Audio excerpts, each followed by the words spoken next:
नमस्कार। मैं दीपक कुमार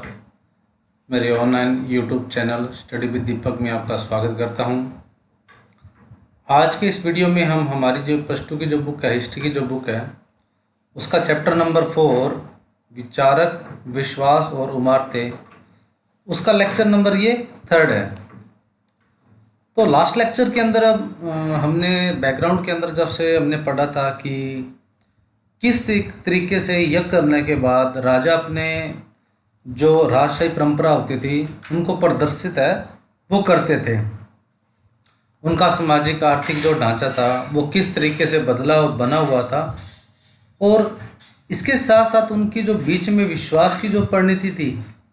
जैसे हमने कुछ विचारकों के बारे में पढ़ा था, जैसे यूनान के सुकरात थे, प्लेटो, अरस्तु, उसके बारे में एग्जाम्पल दिया गया था किस तरीके से वो अपनी धारणाओं को प्रदर्शित और मान्यताओं को बताते थे, सामाजिक परिवेश के अंदर अपनी विचारधारा रखते थे। आइडियोलॉजी जिसको हम कह सकते हैं, एक तरीके से आइडियोलॉजी वो प्रेजेंट करना किसी विचार के पक्ष में।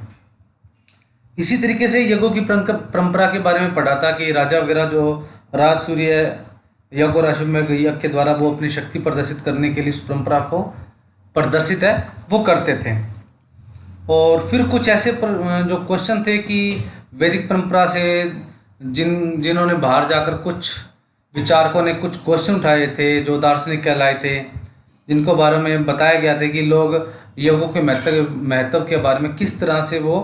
विचारक या चिंतन है वो करने लगे थे। और इसी के साथ साथ हमने कुछ जैन और जो हमारे महावीर और बौद्ध धर्म से संबंधित हैं शिक्षक है, उनकी जो विचारधारा थी ब्राह्मणवाद से बिल्कुल अलग थी, उनका पक्ष रखा था, उसके बारे में हमने पढ़ा था। तो आज कुछ इसी के संदर्भ में हमारा बौद्ध धर्म के संदर्भ में बताया गया। इनके कुछ ग्रंथ हैं, त्रिपिटक के नाम से ग्रंथ हैं, उनका समावेश किया गया है कि उनके बारे में, उन जेमनी के बारे में, उनके प्रदर्शनों के बारे में, उनके भावों के बारे में, उनकी विचारक धारा के बारे में, किस तरीके से अपने आप को सामाजिक परिवेश के अंदर वो समायोजित करते हैं, मानते हैं, रखते हैं, और उनकी विचारधारा से हम क्या सीख सकते हैं। कुछ इन्हीं के बारे में जो बताया भी गया है कि किस तरीके से जो बौद्ध धर्म के ग्रंथ थे वो संरक्षित किए जाते थे, उनका उद्देश्य, उनका बनाने का तरीका, किस तरीके से बनाए जाते थे, क्यों बनाए जाते थे, उनको किस तरह से संभाल के रखा जाता था, और उनका जो विचार होता था, दर्शन होता था, वो किससे रिलेटेड माना गया था। तो इसके संदर्भ में अच्छी तरीके से बताया गया। तो चलिए आज का लेक्चर शुरू करते हैं। बुद्ध चर्चा की बातचीत करते हैं, मौखिक शिक्षा देते थे, यानी कि ये जो बुद्ध होते थे, महात्मा बुद्ध से संबंधित जो भी इनके विचारक हैं, उनका चर्चा के द्वारा किसी सिद्धांत और किसी विचार के ऊपर चर्चा के द्वारा उनका मौखिक उद्देश्य था सिर्फ और सिर्फ मौखिक शिक्षा लोगों को देना, यानी कि चिंतन की ऐसी शैली प्रदर्शित करना जिस काल से, किस पक्ष से जो लोग थे अपने आप को समझ सकते थे, और अपने आप का मनन करने के बाद, उसका एनालाइज करने के बाद उसको किस तरीके से वो अपने आप को प्रेजेंट है वो कर सकते थे। महिलाएं और पुरुष, शायद बच्चे भी इस प्रवचन को सुनते थे और उन पर चर्चा करते थे। जो ये चर्चा की जाती थी उनके संदर्भ में महिलाएं भी थी, पुरुष भी थे, और बच्चे सभी इनकी शिक्षाओं के बारे में, इनकी विचारों को सुनते थे और उन पर चर्चा है वो करते थे। बुद्ध के किसी भी संभाषण को उनके जीवन काल में लिखा नहीं गया है। जितने भी बुद्ध ने अपनी जो विचारक या चर्चाएं प्रदर्शित की थी उनको कम्युनिकेट किया था, बताया गया था, उनके किसी भी अपने जीवन काल के अंदर उनको नहीं लिखा गया था, किसी ग्रंथ के अंदर उनको नहीं लिखा गया था। इनकी मृत्यु के बाद 5वीं 4वीं सदी के ईस्वी पूर्व के उसके शिष्यों ने ज्येष्ठों तथा ज़्यादा वरिष्ठ श्रमणों की एक सभा वेसली, बिहार स्थित वैशाली की पाली भाषा ग्रुप में बुलाई। वहाँ पर ही उन्होंने शिक्षाओं का संकलन किया था। तो बौद्ध धर्म के बाद, महात्मा बुद्ध की मृत्यु के बाद उनके क्या हुआ कि जितने उनके जो शिष्य थे उन्होंने क्या किया, जो बौद्ध धर्म और बौद्ध धर्म से पहले जो उनके गुरु या हम कह सकते हैं इनके महंत जो रहे हुए थे, उन्होंने क्या किया कि बिहार के अंदर जो एक उन्होंने असेंबली बुलाई, सभा बुलाई, और वहाँ उन्होंने क्या किया, जितनी भी उनकी शिक्षाएं या जो उनका एक बेस थीम था उनकी भाषा करने का, उसके संदर्भ में उन्होंने प्रदर्शित करने के लिए वो इकट्ठा हो गए। बिहार के अंदर वैशाली भाषा, उसके अंदर उनकी जो भाषा लिखी गई थी जिसके अंदर उन्होंने लिखा प्रदर्शित किया था वो वैशाली भाषा के अंदर लिखी गई थी, यानी कि उसके जो ग्रंथ थे वो वैशाली भाषा के अंदर लिखे गए थे। इन संग्रहों को त्रिपिटक शब्दार्थ विभिन्न प्रकार के ग्रंथों को रखने के लिए तीन टोकरियां कहा जाता था, जिनके अंदर इन बौद्ध धर्म के अंदर जो इनकी शिक्षाएं के बारे में जो संकलन किया गया था, बनाया गया था, इकट्ठा किया गया था इनकी शिक्षाओं के बारे में, उनको त्रिपिटक कहा गया था। यानी कि जो इनके ग्रंथ का नाम था उनको त्रिपिटक है वो कहा गया था, जिसके अंदर क्या किया था इन्होंने अलग अलग इनकी जो भाषाओं अलग अलग इनके ग्रंथों के माध्यम से, 3 ग्रंथों के माध्यम से इनकी जो शिक्षक थे, इनके जो प्रवचनकार थे बौद्ध धर्म के अंदर, उनकी शिक्षाओं का क्या किया था, संकलन इकट्ठा है वो किया गया था। और इनकी भाषा कौन सी थी, पाली भाषा, आप इसके अंदर नोट कर सकते हो। पाली भाषा के अंदर इनको संकलन है लिखा गया था। पहले उन्होंने मौखिक रूप से ही संप्रेषित किया जाता था, बाद में लिखकर विषय और लंबाई के अनुसार वर्गीकरण है वो किया जाता था। तो पहले क्या किया जाता है, त्रिपिटक के अंदर मौखिक रूप से इनको कम्युनिकेट है वो बताया जाता था, उनकी शिक्षाओं के बारे में, उनकी शैली के बारे में, उनके सार के बारे में, और बाद में उनको अलग अलग विषय के रूप में उनकी लंबाई के अनुसार उनको डिवाइड है वो कर दिया गया था। किस तरीके से वो अपने आप को रिप्रेजेंट कर रहे, उनकी इसके भाव क्या हैं, इनकी शब्दावली क्या है, और इसको बांटने के लिए आपको वर्गीकरण करने का मतलब होता है कि उनकी अलग अलग जो सार दिए गए हैं, उनकी शिक्षाएं दी गई है, तो वो किस तरीके से उनको वर्गीकरण है वो कर सकते हैं।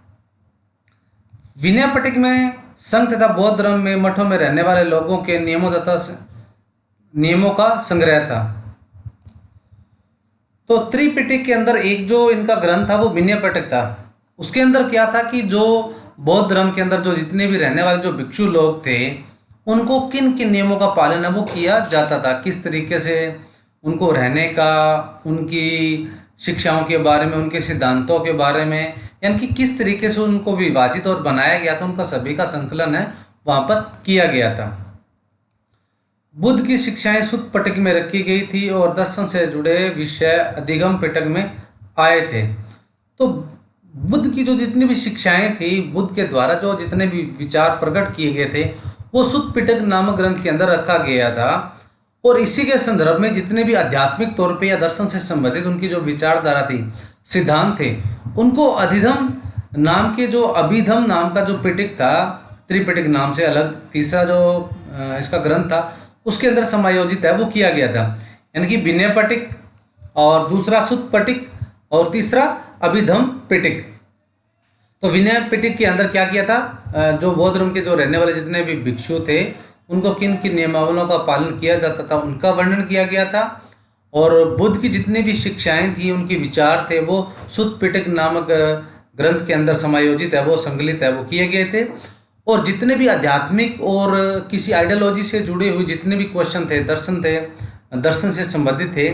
उनकी विचारिक सिद्धांतिक रूप से जिनका भी उनका वर्णन था, तो अभिधम नाम का जो पिटक था उसके अंदर वर्णन है वो किया गया था। तो तीनों पॉइंट आ जाते हैं आपके इसमें, ग्रंथ आपके कौन से आ जाते हैं, विनय पिटक, सुत्त पिटक और अभिधम पिटक। और इसकी जो भाषा शैली के बारे में जो खास करके बताया गया था वो पाली भाषा के अंदर लिखा गया था। वैशाली के अंदर इसकी जो सम्मेलन है वो हुआ था। हर पिटक के अंदर कुछ ग्रंथ होते थे। बाद के युगों में बौद्ध विद्वानों ने इन ग्रंथों की टीकाएं लिखी। तो हर पिटक के अंदर अलग अलग जो ग्रंथ है वो बनाए गए थे, उनकी समावेशिक थी, उनका वर्गीकरण था वो अलग अलग तरीके से इनको किया गया था। और इसके अलावा उन्होंने क्या किया था, अलग अलग उनकी जो विचारधारा के अंदर जो एग्जाम्पल, उसकी एक्सप्लेनेशन थी, उसका उदाहरण था, उसका वर्गीकरण था, वो अलग अलग तरीके से किया गया था। जब बौद्ध धर्म श्रीलंका जैसे नए इलाकों में फैला, दीपवंश, द्वीप का इतिहास और महावंश जैसे विशेष के बौद्ध इतिहास को लिखा गया। इनमें से कई रचनाओं में बुद्ध की जीवनी लिखी गई हैं। ज़्यादातर पुराने ग्रंथ पाली भाषा में हैं, बाद के युगों में संस्कृत ग्रंथ में लिखे गए।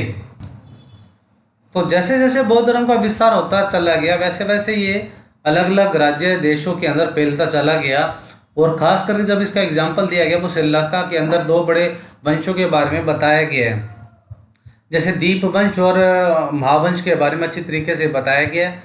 और इन वंशों के इतिहास के संदर्भ में इस श्रीलंका के अंदर इन वंश के अंदर बौद्ध धर्म के संदर्भ में काफ़ी कुछ इसके बैकग्राउंड के ऊपर काफ़ी इतिहास के बारे में लिखा गया था, यानी कि इतिहास के संदर्भ में भी लिखा गया था। और इसका जो यहाँ पे अनुयायियों की संख्या थी वो भी काफ़ी अधिक मात्रा में फैल गई थी, यानी कि इसको मानने वाले जो अधिकतर श्रीलंका के अंदर वो बौद्ध धर्म को मानने वाले काफ़ी संख्या में पाए गए थे। और इनमें से क्या हुआ, इन वंशों के बारे में काफ़ी अध्ययनों ने क्या किया, इनकी रचनाओं के माध्यम से बौद्ध इतिहास के बारे में काफ़ी कुछ इन वंश के अंदर लिखा गया था। और ये जितने भी ग्रंथ थे इनकी जो भाषा शैली अपनाई गई थी, जो वो पाली भाषा में लिखे गए थे।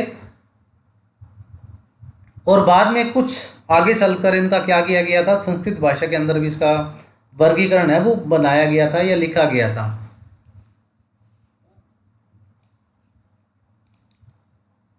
जब बौद्ध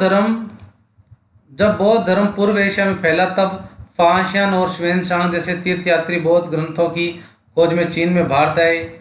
ये पुस्तकें वे अपने देश ले गए जहां विद्वानों ने इनका अनुवाद है वो किया। तो जैसे जैसे बौद्ध धर्म का विस्तार है वो एशिया से पूर्व एशिया की तरफ फैलता चला गया, यानी कि श्रीलंका के संदर्भ में, अगर भारत और श्रीलंका के संदर्भ में इसकी हम चीन की बात कर रहे हैं, तो वहाँ के बड़े दो खास तौर पे जो हम कह सकते हैं कि जो तीर्थयात्री जिनका वर्णन काफ़ी बार इतिहास के अंदर आ जाता है, फांशियान और श्वेनशांग, इनका संदर्भ काफ़ी, इनका उल्लेख है वो काफ़ी अधिक मात्रा में आ जाता है। तो जब ये बौद्ध धर्म था वो भारत और श्रीलंका में फैल रहा था, तो तब चीन से दो तीर्थयात्री फांशियान और श्वेनशांग बौद्ध धर्म के ग्रंथों की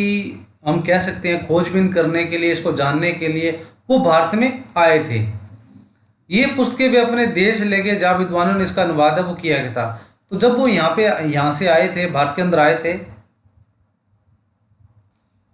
तो जितने भी काफ़ी अधिक मात्रा में बौद्ध धर्म के संबंधित जो ग्रंथ थे वो अपने देश चीन में ले गए थे। हिंदुस्तान के बौद्ध शिक्षक भी दूर दराज के देशों में गए, बुद्ध की शिक्षाओं का प्रसार करने के लिए वे पुस्तकें भी अपने साथ में लाए थे। इसी के संदर्भ में वो जो बौद्ध धर्म के संदर्भ में हिंदुस्तान में जब आए तो बड़े दूर इलाकों के अंदर इसकी इन पुस्तकों या इन ग्रंथों के माध्यम से या बौद्ध धर्म को जानने के लिए वो जगह जगह पर घूमे थे। और इसी के अलावा उन्होंने काफ़ी अधिक मात्रा में बौद्ध धर्म की जो शिक्षा को प्रसार करने के लिए, प्रसार करने के लिए, इतिहास को जानने के लिए, इसकी रूपरेखा समझने के लिए वो काफ़ी अधिक मात्रा में अब जो काफ़ी सारे ग्रंथ थे वो अपने साथ चीन में ले गए थे। कई सदियों तक ये पांडुलिपियाँ एशिया के विभिन्न इलाकों में स्थित बौद्ध विहारों में संरक्षित रही थी। और काफ़ी अधिक मात्रा में अगर ये माना जा सकता है, जिस तरीके से ये पिक्चर आपको दिखाई गई है पांडुलिपियाँ, मतलब आप जानते होंगे जो हाथ से लिखी हुई जो कलाकृति होती है उसको कहा जाता है। वो किसी न किसी ऊपर, जैसे प्रिंटिंग से पहले इस ग्रंथों को या शब्दावलियों को अनुवाद करके उसको संग्रहित है वो किया जाता था। तो बहुत सारी पांडुलिपियाँ थी वो काफ़ी टाइम तक क्या किया था, जो जितने भी बौद्ध मठ या उनके जो मंदिर बनाए गए थे, हम ये मान सकते हैं मठ ही कहते हैं, खास करके बौद्ध धर्म से संबंधित जो जहाँ पे इन शिक्षा को इनकी दीक्षा दी जाती है, तो उस समय तक काफ़ी अधिक मात्रा में यहाँ इन पांडुलिपियों को संरक्षित है वो किया गया था। पाली, संस्कृत, चीनी, तिब्बती भाषाओं में लिखे गए आधुनिक अनुवाद तैयार है वो किए गए थे। तो जितनी भी ये शिक्षा दीक्षा दी गई थी वो पाली, संस्कृत, चीनी, तिब्बती अन्य भाषाओं के संदर्भ में भी बौद्ध धर्म के जितने भी ग्रंथ थे उनको अनुवाद है वो किया गया था, यानी कि ट्रांसलेट है वो किया गया था, ताकि इनकी शिक्षा दीक्षाओं का माध्यम से अन्य रूपों के अंदर, इनके अन्य भाषाओं के अंदर लोग ज़्यादा से ज़्यादा पढ़ सकते थे। तो आगे आ जाता है हमारा नीतिवादी और भौतिकवादी। नीतिवादी का अगर संदर्भ में अगर आपको सीधी शब्दावली में कहा जाए कि इस तरीके से विश्वास करना कि नेचर पे ज़्यादा डिपेंड करते हैं, कि जो हो रहा है, जो परमात्मा के संदर्भ में यहीं या नेचर के संदर्भ में या घटनाक्रम इतिहास के संदर्भ में जो घटना व्यतीत हो रही है वो एक नेचुरल है, परमात्मा की लिखी हुई शब्दावली के संदर्भ में इसको मान सकते हैं कि ये हम घटना मान के चल सकते हैं कि ये होने वाली घटना है जो होके रहेगी। और भौतिकवादी युग वो होता है, भौतिकवादी की शब्दावली वो होता है जिसमें जो आदमी और जो इंसान होते हैं वो इस पृथ्वी के ऊपर सुख की कामना करते हैं, यानी कि ज़्यादा से ज़्यादा सुख की कामना करना, यानी कि अपने जीवन को, अपनी जीवन शैली को इस तरीके से व्यवस्थित रखना चाहते हैं ताकि उन ज़्यादा से ज़्यादा सुख का भोग है वो कर सकें। तो इसी के संदर्भ में ये बौद्ध धर्म के अंदर ये प्रदर्शित किया गया है कि कोई भी इंसान होता है, कोई भी मानव श्रेणी के अंदर ये माना गया कि जो सुख और दुख होते हैं वो पूर्व निर्धारित होते हैं, यानी कि पहले के द्वारा इन घटनाओं को, इन रचनाओं को, इन घटनाक्रम को नीति के द्वारा पहले ही उसको घटनाक्रम प्रदर्शित है वो कर दिया जाता है और किसी भी तरीके से उनको हम आगे या कम या ज़्यादा नहीं कर सकते हैं। अपने कर्म के माध्यम से इनको हम नीति के माध्यम से इनको हमें भोगना पड़ता है। और दूसरा, ये बौद्ध धर्म के बारे में एग्जाम्पल दिया गया है कि जो भी इंसान होता है, चाहे वो झूठ बोले, सच बोले, यहाँ क्रियाक्रम के माध्यम से जितनी भी उसकी क्रिया निर्धारित की जाती है तो वो सुखों की कामना अधिक मात्रा में ज़्यादा से ज़्यादा करता है। यानी कि सुख की कामना के संदर्भ में भी वो यहाँ का वातावरण के संदर्भ में कहें या फिर इसको प्रकृति के संदर्भ में कहें, ज़्यादा से ज़्यादा अपने आसपास के संदर्भ में, अपने परिवार के संदर्भ में सुखों की कामना अधिक से अधिक मात्रा में वो चाहता है। तो आप एनालाइज कर सकते हो किस तरीके से आप इस पूरे एग्जाम्पल को पढ़ने के बाद इस बौद्ध धर्म के या इन बौद्ध धर्म के मानने वाले लोगों को नीतिवादी या भौतिकवादी आपको कहना क्या उचित लगेगा। किस तरीके से हम इनको नीतिवादी कह सकते हैं या फिर भौतिकवादी के माध्यम से इनको प्रदर्शित है वो कर सकते हैं।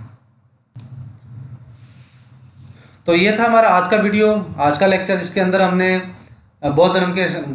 जो ग्रंथों के माध्यम से, इनकी शब्दावली के माध्यम से हमने पढ़ने की कोशिश की, जानने की कोशिश की।